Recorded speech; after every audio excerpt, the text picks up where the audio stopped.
Hello everyone, हम पढ़ रहे हैं sexual reproduction in flowering plant वाला चैप्टर, जो कि क्लास 12th बायोलॉजी का सेकंड इम्पॉर्टेंट चैप्टर है। जैसा कि मैंने पिछली वीडियो में बताया कि इस पर्टिकुलर चैप्टर को 5 पार्ट्स में डिवाइड किया गया है और हम पिछले वीडियो में पढ़ चुके हैं 2.1 के बारे में, जो कि फ्लावर के बारे में था, स्ट्रक्चर ऑफ फ्लावर के बारे में था। इस पर्टिकुलर वीडियो में हम पढ़ेंगे pre fertilisation structures and events के बारे में, यानी कि स्पेसिफिकली जो मेल रिप्रोडक्टिव स्ट्रक्चर है जिसे हम स्टेमन बोलते हैं, उसके अंदर कौन कौन से स्ट्रक्चर्स और इवेंट्स होते हैं। तो आइए बिना किसी देरी के शुरू करते हैं हम इस वीडियो का टॉपिक। तो जैसा कि आप स्लाइड पर देख सकते हैं, इस पर्टिकुलर स्लाइड में सिर्फ दिखाया गया है स्टेमन क्या होता है। तो स्टेमन को एक और नाम दिया गया है जिसे हम एंड्रोशियम कहते हैं, और एंड्रोशियम जो होता है वो मेल रिप्रोडक्टिव पार्ट होता है फ्लावर के अंदर। किसी भी स्टेमन के अंदर जो है दो पार्ट्स होते हैं। पहला पार्ट जो होता है उसे हम बोलते हैं एंथर, और जो ये लॉन्ग ट्यूब लाइक स्ट्रक्चर है इसको हम बोलते हैं फिलामेंट, और कई बार हम इसको स्टॉक के नाम से भी जानते हैं। एक टिपिकल स्टेमन के अंदर एक एंथर पार्ट होता है और एक फिलामेंट पार्ट होता है, और खास करके इसको एक बाइलोब्ड स्ट्रक्चर के नाम से भी जाना जाता है। एंथर का जो मेन काम होता है वो क्या होता है, पोलन ग्रेन्स को बनाना। ये पोलन ग्रेन्स कहाँ बनते हैं? इस एंथर को अगर हम यहाँ से सेक्शन कट करें तो हमें देखने को मिलता है कि इसके अंदर ये चैम्बर लाइक स्ट्रक्चर्स होते हैं। इन चैम्बर लाइक स्ट्रक्चर्स को हम लोक्यूल्स के नाम से भी जानते हैं, लोक्यूल्स। तो प्लांट टू प्लांट वेरी करेगा, किसी में ये 4 लोक्यूल हो सकते हैं, किसी में ये 2 लोक्यूल हो सकते हैं। तो इन्हें हम लोक्यूल्स के अलावा जब हमारे पोलन ग्रेन जब बन जाते हैं तो इसे हम पोलन सैक के नाम से भी जानते हैं। यानी कि किसी भी प्लांट के अंदर जो लोक्यूल्स की संख्या होगी, नंबर होगा, वो वेरी करेगा फ्रॉम प्लांट टू प्लांट। अब हम बात करते हैं कि the number and the length of the stamen are variable in flower of different species.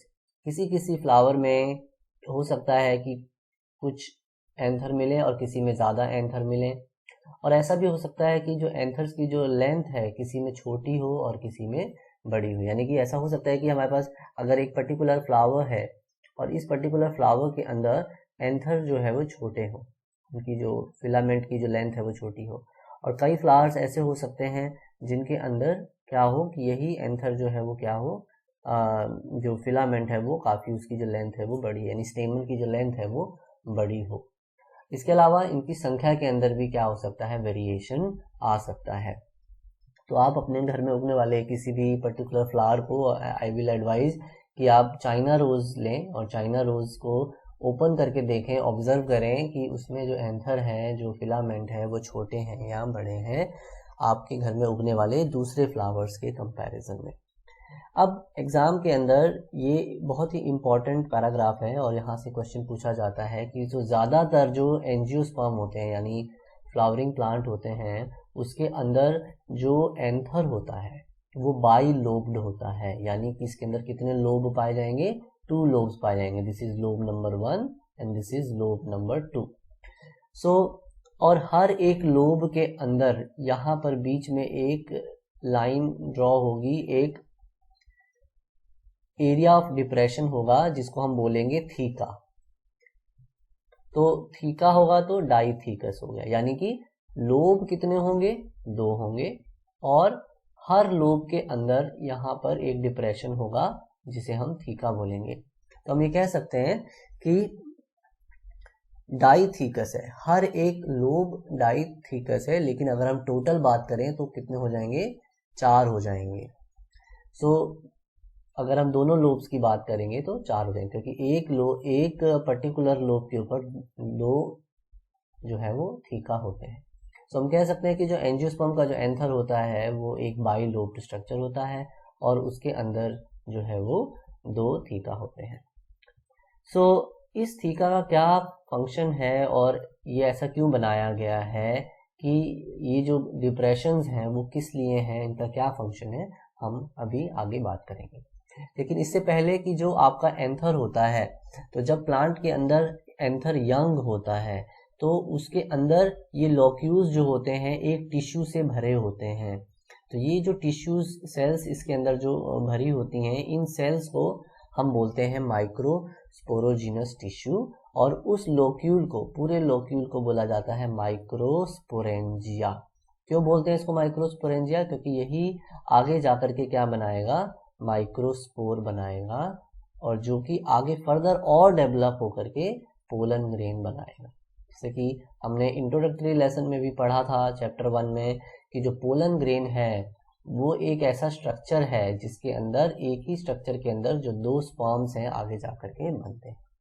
तो इसको अगर हम क्विकली रिवाइज करें तो बहुत ही शॉर्ट में कैसे बताएंगे कि जो स्टेमन है उसके 2 पार्ट होते हैं, एंथर और फिलामेंट। और एंथर के जो 2 लोब होते हैं, हर लोब में क्या होता है, 2 थीका होते हैं। इसके अंदर जो ये चैम्बर लाइक स्ट्रक्चर है इसे हम लोक्यूल बोलते हैं, और लोक्यूल के अंदर क्या प्रोड्यूस होते हैं, पोलन ग्रेन्स जो है वो प्रोड्यूस होती हैं। लेकिन पोलन ग्रेन सीधे नहीं प्रोड्यूस होती, सबसे पहले यहाँ पर एक मास ऑफ सेल्स जो होता है वो फील्ड होता है, और वो मास ऑफ सेल वो माइक्रोस्पोरोजिनस टिश्यू बोलते हैं, और बाद में वो डेवलप होकर के वहाँ पर माइक्रोस्पोर बनता है, और फिर माइक्रोस्पोर से पोलन ग्रेन बनता है, और पोलन ग्रेन के अंदर 2 स्पर्म्स बनते हैं। ये सारा जो डेवलपमेंटल प्रोसेस है हम डिटेल में पढ़ने वाले हैं अगली हमारी स्लाइड के अंदर। तो अब हम आगे चलते हैं और हम बात करते हैं हमारा जो डेवलपमेंटल इवेंट्स हैं। यहाँ पर बताया गया है कि जो माइक्रोस्पोरेंजियम है वो क्या होता है। तो माइक्रोस्पोरेंजियम एक ऐसा स्ट्रक्चर है, जब हम इस एंथर को हम क्या करेंगे, ट्रांसफर सेक्शन कट करेंगे, यानी कि वही वाला जो एंथर जो आपका ऐसे वाला एंथर था, अगर बाइलोब्ड स्ट्रक्चर था, राइट, तो अगर हम इसको यहाँ से सेक्शन को कट करें और टॉप व्यू देखेंगे तो हमें वो कुछ इस तरीके से दिखाई देगा। तो ये जो स्ट्रक्चर्स हैं, ये वाला जो स्ट्रक्चर है जिसके अंदर यहाँ पर, जिसको मैं हाईलाइट कर रहा हूँ रेड कलर से, इस पर्टिकुलर पोर्शन के अंदर, इसको हम बोलते हैं माइक्रोस्पोरेंजियम। तो ये एक टेट्रास्पोरेंजिएट स्ट्रक्चर है। टेट्रास्पोरेंजिएट, टेट्रा का मतलब होता है 4 और स्पोरेंजिएट का मतलब होता है माइक्रोस्पोरेंजिया। तो टेट्रास्पोरेंजिएट बहुत पूछा जाता है एग्जाम में, 4 टेट्रा यानी कि 4 माइक्रोस्पोरेंजिया है यहाँ पर। अगर आप देखेंगे 1, आपका 2, आपका 3 और आपका 4। फिर हमने क्या किया है, इसी एक पर्टिकुलर सेक्शन को अगर हम बड़ा करके देखें तो हमारे अंदर, अगर हम बाहर से अंदर की तरफ जाएं तो अलग अलग तरह की लेयर्स पाई जाती हैं। सबसे पहले जो ये बाहर वाली लेयर है, ये वाली जो लेयर है, ये वाली, इसको हम बोलते हैं एपिडर्मिस। एपिडर्मिस के नीचे जो लेयर है, जिसको मैं क्या कर रहा हूँ, हाईलाइट कर रहा हूँ यहाँ पर, ये वाली जो लेयर है सेल की, इसको हम बोलेंगे एंडोथीशियम। फिर उसके बाद 2 से लेके 3 ऐसी लेयर्स मिलेंगी। किसी किसी प्लांट में ये वाली जो लेयर्स हैं वो 2 हो सकती हैं, किसी में 3 हो सकती हैं, इन्हें हम बोलते हैं मिडल लेयर्स। और सबसे जो अंदर की तरफ जो हमारी जो लेयर्स हैं, जो ये वाली जो लेयर है, इसे हम बोलते हैं टैपिटम।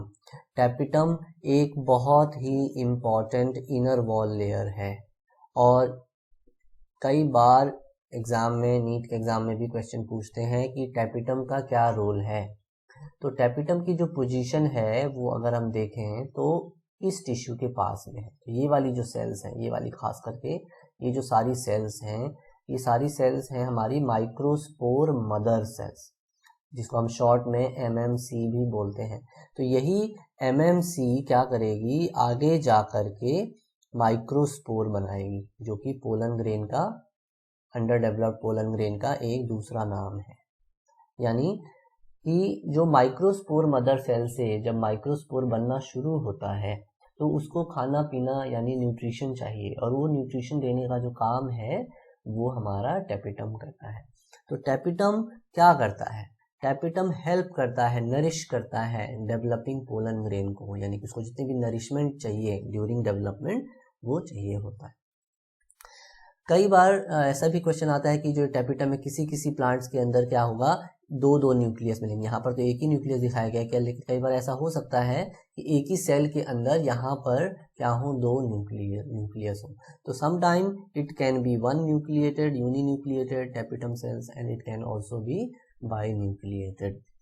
तो जब हमारा जो स्पोरोजिनियस टिश्यू है, जो अगर हमारा यंग है तो उसको बोलेंगे माइक्रोस्पोरेंजिया, और बाद में जब वो डेवलप हो जाएगा, मैच्योर हो जाएगा, तो आप देख सकते हैं से कुछ सेल्स यहाँ पर डीजेनरेट हो गई हैं और कुछ सेल्स जो है वो अल्टीमेटली जो माइक्रोस्पोर है वो किस में कन्वर्ट हो गया है, पोलन ग्रेन में कन्वर्ट हो गया है। जब एंथर पक जाता है, मैच्योर हो जाता है, तो उस पोलन ग्रेन को रिलीज होना होता है ताकि वो पॉलिनेशन करके फीमेल रिप्रोडक्टिव स्ट्रक्चर तक पहुंच सके और फर्टिलाइजेशन कर सके। तो उसको बर्स्ट होने के लिए कहीं से ओपनिंग की ज़रूरत पड़ती है। तो जैसे कि मैंने पिछले स्लाइड में बताया था कि यहाँ पर जो डिप्रेशंस होते हैं जिन्हें हम कहते हैं थीका वो जगह होती है हमारे एंथर की वॉल पे जहाँ से सेल्स जो होती हैं थिकनेस कम होती है सेल्स की, वहाँ से उसको ओपन करने के लिए, बर्स्ट करने के लिए वहाँ से क्या आता है, काम आता है। तो हमारा जो थीका है यही क्या कहलाता है, आगे जाकर के डिहीसेंस में मदद करता है। एक टर्म यूज होती है जिसे हम कहते हैं डिहीसेंस। डिहीसेंस का मतलब होता है एंथर वॉल का रप्चर हो जाना, जहाँ जहाँ थीका है वहाँ वहाँ से रप्चर हो जाना, फट जाना, और फिर वहाँ से पोलन ग्रेन का अल्टीमेटली रिलीज हो जाना। तो इस स्लाइड में हमने पढ़ा कि माइक्रोस्पोरेंजियम क्या होता है, पिछली स्लाइड में हमने पढ़ा था कि जो स्टेमन है वो क्या होता है। अब हम आगे चलते हैं और देखते हैं कि जो हमारा नेक्स्ट स्लाइड है वो क्या है। नेक्स्ट स्लाइड में हम देखते हैं कि हमारा जो माइक्रोस्पोरोजेनेसिस है वो किस तरीके से होता है। हमने स्ट्रक्चर्स के बारे में पढ़ लिया, अब हम बात करेंगे माइक्रोस्पोरोजेनेसिस के बारे में। यानी कि जो ये वाली सेल है, अगर आप स्लाइड के ऊपर देखें तो जो ये वाली सेल है, इसमें से कुछ सेल्स क्या हो जाएंगी, एक्टिव हो जाएंगी और उनका साइज बड़ा हो जाएगा, और उन सेल्स को कहेंगे माइक्रोस्पोर मदर सेल, MMC। तो ये माइक्रोस्पोर मदर सेल्स क्या करेंगी, सेल डिवीजन होने लगेगा इनके अंदर, और सेल डिवाइड हो करके अल्टीमेटली माइक्रोस्पोर बनाएंगे, यानी कि सेल डिवीजन स्टार्ट हो जाएगा। अब कई बार इसको MMC भी बोलते हैं और कई बार इसको हम पोलन मदर सेल भी बोलते हैं, क्योंकि अल्टीमेटली आगे जाकर के क्या बनाएगी, पोलन ग्रेन्स बनाएगी। तो यानी कि वो प्रोसेस जिससे माइक्रोस्पोर बनता है इस MMC से, इस प्रोसेस को कहते हैं माइक्रोस्पोरोजेनेसिस। तो जब सेल डिवाइड होने लग जाती है और डिवाइड होने के बाद ये 4 सेल्ड स्टेज बना लेती है, यानी कि क्या होता है कि आपकी जो सेल्स हैं वो कितनी सेल्स बना लेंगी, 4 सेल्स में डिवाइड हो जाएंगी। ये इस तरीके से तो पिरामिड की तरह रखे होते हैं, 3 सेल्स आपको दिखाई देंगे और तीसरा जो 4th सेल होगा वो इसके ऊपर होगा। तो ये जो स्ट्रक्चर बनता है जिसके अंदर 4 सेल्स होती हैं, इसे हम बोलते हैं माइक्रोस्पोर टेट्राड। माइक्रोस्पोर टेट्राड के नाम से इसको जाना जाता है। तो हमारा जो बेसिकली जो स्ट्रक्चर है, ये जो प्रोसेस है, इसी को हम क्या बोलते हैं, हम माइक्रोस्पोरोजेनेसिस बोलते हैं। अब हम बात करेंगे पोलन ग्रेन के बारे में कि पोलन ग्रेन क्या होते हैं और उनका एक दूसरा नाम भी है, और वो नाम क्या है।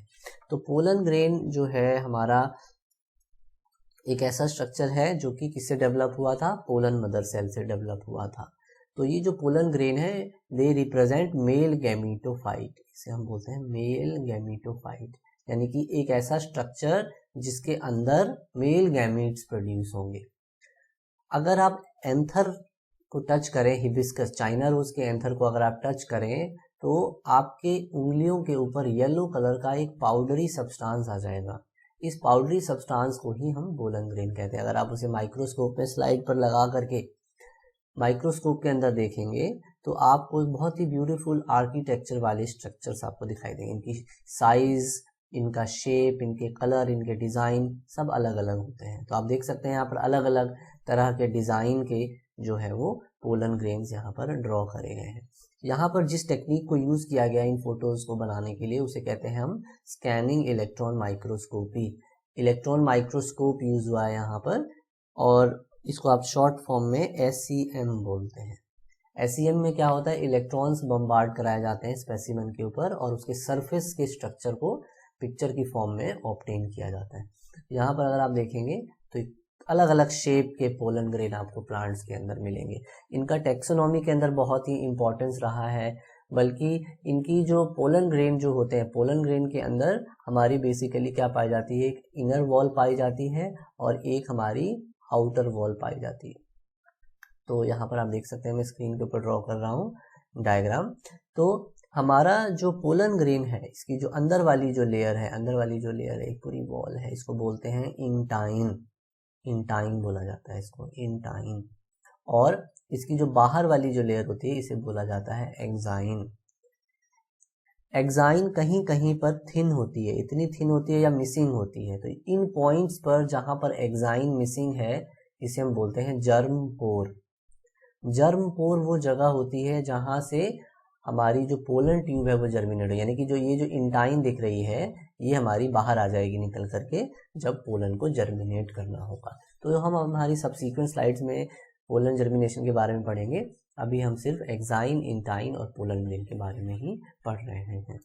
तो अब हम आगे चलते हैं और हम बात करते हैं हमारे जो इम्पोर्टेंट स्ट्रक्चर्स हैं कि जो पोलन ग्रेन हमारा जो होता है उसके अंदर, जैसे कि मैंने बताया आपको, जो हाइलाइट्स मैंने पिछली स्लाइड में बताए वही चीज़ें यहाँ पर लिखी हुई हैं। ये वाला जो स्ट्रक्चर है, सबसे पहले तो ये बता दें क्या है, ये माइक्रोस्पोर टेट्राड है। इसको हम पोलन टेट्राड भी कह रहे हैं, पोलन टेट्राड। टेट्राड का मतलब होता है 4। यहाँ पर 4 सेल्स हैं पोलन ग्रेन्स। ये चारों सेल्स कहाँ से बनी है, एक सिंगल मदर सेल से बनी है, माइक्रोस्पोर मदर सेल से। इनमें जब डिवीजन होता चला गया तो ये सेल्स बनी, लेकिन कुछ देर तक ये सेल्स आपस में सीमेंट की तरह, जैसे सीमेंट ब्रिक को जोड़ के रखता है वैसे ये सेल्स क्या होती हैं, आपस में अटैच होती हैं। और कुछ एंजाइम्स बनते हैं हमारे एंथर के अंदर, सेल्स बनाते हैं जिनसे ये जो मटेरियल है ये डिसॉल्व हो जाता है और ये जो चारों की चारों सेल्स हैं वो एक दूसरे से अलग हो जाती हैं। यानी एक माइक्रोस्पोर मदर सेल से कितनी पोलन ग्रेन बनेगी, 4 बनेंगी, 4 बनेंगी। तो आप इमेजिन कर सकते हैं कि बहुत सारी मदर सेल्स होती हैं एक माइक्रोस्पोरेंजिया के अंदर, तो उसके अंदर कितनी सारी जो है पोलन ग्रेन्स बन सकते हैं। और पोलन ग्रेन्स को लार्ज अमाउंट में बनाना भी जरूरी है क्योंकि उनको ट्रैवल करके फीमेल रिप्रोडक्टिव स्ट्रक्चर तक पहुंचना होता है और ड्यूरिंग दिस ट्रैवल बहुत सारे पोलन ग्रेन जो है वो अपना रास्ता भटक जाते हैं और डिस्ट्रॉय हो जाते हैं। इसीलिए पोलन ग्रेन जो है वो बहुत ही ज़्यादा अमाउंट में बनाया जाता है। यहाँ पर कुछ पॉइंट्स लिखे गए हैं। पोलन ग्रेन्स का जो साइज होता है वो 25 से 50 माइक्रोमीटर होता है। 2 लेयर्स होती हैं। पहला तो इसको बोलते हैं exine.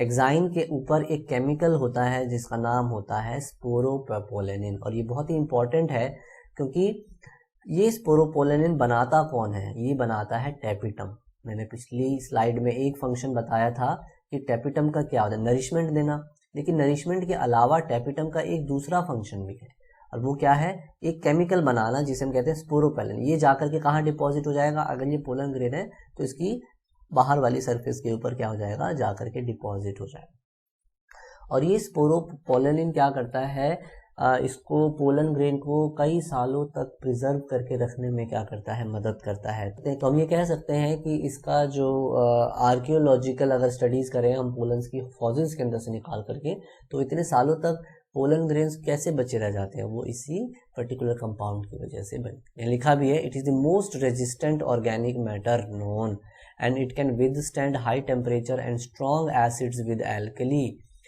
No enzyme has been found to degrade this compound. तो अब हम बात करते हैं, कई ऐसी जगहें होती हैं जहां पर एक्साइन मिसिंग होती है, जिसे हम क्या बोलते हैं, जर्म पोर बोलते हैं, जहां पर ये मिसिंग होता है। वहीं से जो जर्म पोर है वो ग्रो करता है, इंटाइन जो है वो ग्रो करता है।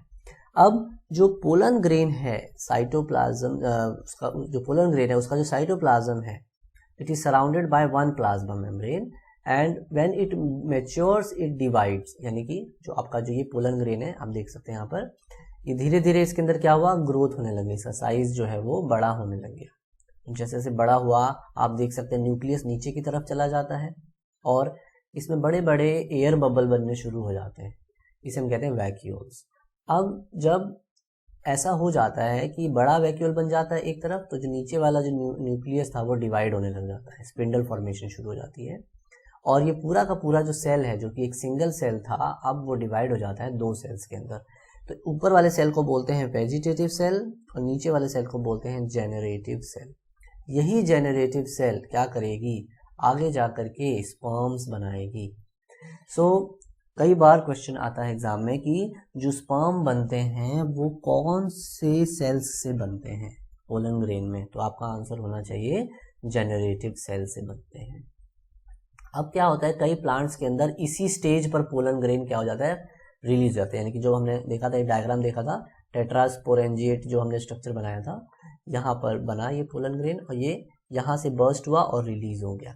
तो जब वो रिलीज हुआ तो जिस स्टेज पर वो रिलीज हुआ वो ये वाली स्टेज पे था। यानी जो पोलन ग्रेन था, किसी किसी प्लांट में 60% प्लांट में 2 सेल स्टेज पर रिलीज हो जाता है और ज़्यादा, और कुछ प्लांट्स के अंदर क्या हो जाता है, फर्दर डिवाइड हो जाता है। और जो जनरेटिव सेल है वो फिर से डिवाइड हो जाएगा और डिवाइड होने के बाद जो ये वाला जो सेल है फिर से डिवाइड हो गया 1 और 2, तो ये दोनों क्या कहलाएंगे, स्पर्म सेल्स कहलाएंगे। वो फिर से डिवाइड हो जाएगा 3 सेल स्टेज में। तो किसी किसी में मोस्टली 2 सेल स्टेज पर रिलीज होता है पोलन, और रिमेनिंग 40% एंजियोस्पर्म के अंदर 3 सेल्ड स्टेज के ऊपर जो है वो रिलीज होता है। पोलन ग्रेन्स हमारे ह्यूमंस के लिए एक एलर्जी का रीज़न भी रहे हैं। यानी कि कई बार जब स्प्रिंग सीजन आता है या जब बहुत सारे फ्लावर्स होते हैं ट्रीज़ के अंदर और पोलन डस्ट देखने को मिलती है, तो यूजुअली हमें जुकाम हो जाता है या हमारी जो नोज़ है वो एलर्जिक हो जाती है। क्यों ऐसा होता है, क्योंकि जो पोलन ग्रेन है they can also cause allergy and bronchial problems in some people, जिसकी वजह से रेस्पिरेटरी बीमारियां जैसे एस्थमा, ब्रोंकाइटिस एटसेट्रा भी हो सकता है। पार्थेनियम एक जो है वीड है, जो कि एक इन्वेजिव प्लांट था, उसके अंदर जो है वो क्या है, पोलन एलर्जी जो है वो रिपोर्टेड है। पार्थेनियम एक ऐसा प्लांट है जो वीट के साथ एक कंटामिनेंट की तरह आ गया हमारे कंट्री में और बहुत ही विग्रसली यहाँ पर ग्रो कर रहा है। उसके जो पोलन ग्रेन्स हैं वो एलर्जी कॉज करते हैं। अब हम आगे चलते हैं और हम बात करेंगे हमारे पोलन ग्रेन के कुछ और एस्पेक्ट्स के बारे में। पोलन ग्रेन्स के अंदर ऐसा डिस्कवर किया गया है कि बहुत सारे न्यूट्रिएंट जो हैं वो प्रेजेंट होते हैं। तो पोलन ग्रेन्स हमारे डाइटरी सप्लीमेंट की तरह भी हम इसे क्या कर सकते हैं, यूज़ कर सकते हैं। तो आजकल बड़े सारे फूड सप्लीमेंट भी आ गए हैं मार्केट में पोलन ग्रेन के, वहाँ से न्यूट्रिएंट जो डिराइव होते हैं उसके अंदर होते हैं। बड़े सारे tablets, syrups are available and athletes की परफॉर्मेंस को इंक्रीज करने के लिए और जो हॉर्सेज होते हैं जो रेस में पार्टिसिपेट करते हैं उनको भी ये वाले सप्लीमेंट जो है वो दिए जाते हैं। पोलन प्रोडक्ट्स की यहाँ पर पिक्चर दिखाई गई है। सो एक बार पोलन जो है वो रिलीज हो गया मेल पार्ट से, तो कहाँ पहुँचना होता है, उसको स्टिग्मा पे पहुँचना होता है। अगर आपको याद हो कि हमने फर्स्ट इंट्रोडक्टरी लेसन में पढ़ा था कि ये अगर एंथर है और यहाँ से पोलन ग्रेन रिलीज हुआ तो हो सकता है कि वो उसी फ्लावर के अंदर जो फीमेल रिप्रोडक्टिव पार्ट है उसके अंदर चला जाए या फिर उसको ट्रैवल करके दूसरे किसी फ्लावर के अंदर जाना है। तो इन बोथ केसेस उसको अल्टीमेटली फर्टिलाइजेशन करना है। तो एक बार अगर वो लैंड कर गया, पोलन ग्रेन यहाँ पर लैंड कर गया, तो उसकी जो इंटाइन है वो जर्मिनेट कर जाती है और उसको एग तक पहुँचना होता है। इस प्रोसेस को हम बोलते हैं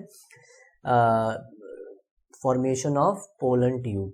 पोलन ट्यूब जो है वो ज़रूरी है बनना ताकि फर्टिलाइजेशन हो सके।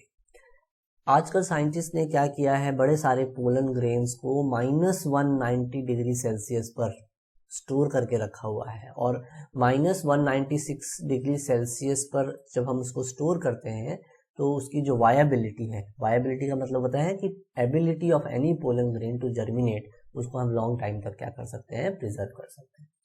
तो साइंटिस्ट्स ने बहुत सारे प्लांट्स के पोलन ग्रेन को हार्वेस्ट करना शुरू कर दिया है और उसको वो एक लाइब्रेरी बना के -196 डिग्री सेल्सियस में लिक्विड नाइट्रोजन में स्टोर करके रखते हैं फॉर लॉन्ग टर्म यूज। तो इस वीडियो में सिर्फ बात की गई थी मेल रिप्रोडक्टिव स्ट्रक्चर के बारे में। अगर आप फीमेल रिप्रोडक्टिव स्ट्रक्चर के बारे में पढ़ना चाहते हैं तो नेक्स्ट वीडियो पर क्लिक करें और सबसे इम्पोर्टेंट बात, लाइक करें, सब्सक्राइब करें और शेयर करें और do not forget to leave your valuable comment because it will help me to improve the content. Thank you so much.